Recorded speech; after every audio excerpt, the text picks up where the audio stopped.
This video contains sensitive and potentially disturbing content. Viewer discretion is advised. This is the exact moment 18-year-old Samantha Koenig was abducted from a coffee stand in Alaska. But who took her and where did she go?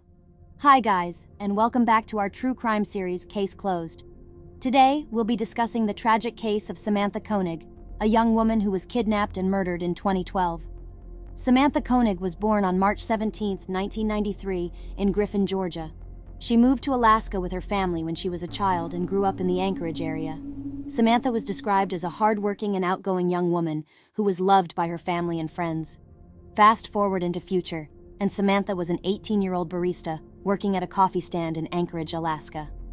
On February 1, 2012, she was working the late shift when around 8 p.m. security footage showed her being approached by a man wearing a ski mask who walked up to the window, pointed a gun at her, and demanded that she turns off the lights.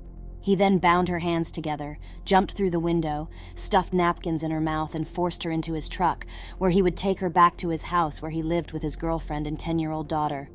Who would do such a thing to this poor, innocent young girl just trying to do her job? Once at home, he tied her up in a shed in his backyard and went inside to make sure his family was asleep.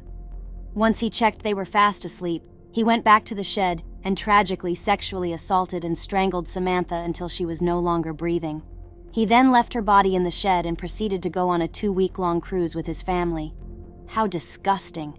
Samantha had been reported missing the next day, and the FBI quickly got involved, but unfortunately, it was too late. The man was later identified as Israel Keyes, a serial killer who had been traveling around the United States for years, committing random acts of violence. He took Samantha to his home where he sexually assaulted and strangled her. Israel Keyes was born on January 7, 1978, in Cove, Utah. He grew up in a Mormon family and was homeschooled for most of his childhood. Keyes was known for his charisma and intelligence, but also had a dark side. He began committing crimes as a teenager, including burglary and theft.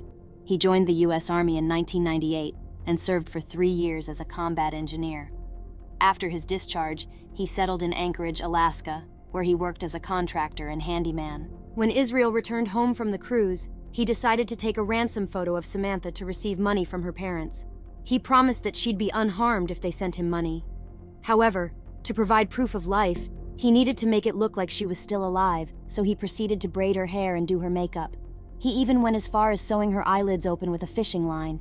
This is literally so evil. I couldn't imagine how terrified she was of Israel in her last moments and how much pain she was in.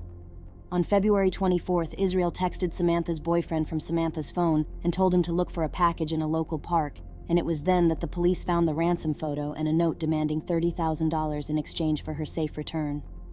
In just wanting their daughter back safely, Samantha's parents paid him the money by depositing it into her bank account that was linked to her debit card, which he had stolen from her.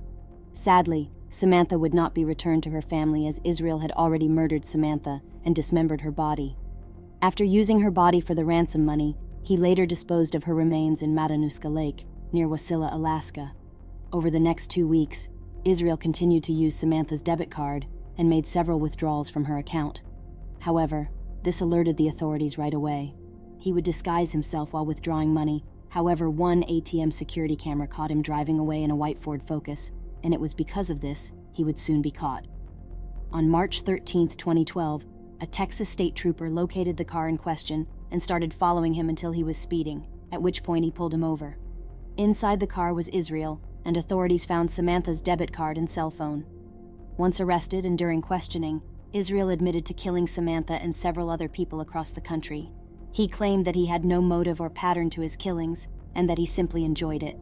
He provided the police with information about his other murders, and claimed he started killing people in 1998, but was elusive and vague about the details. He claimed to have murdered 10 other people in multiple different states such as Vermont, New York, Washington State, and among other places.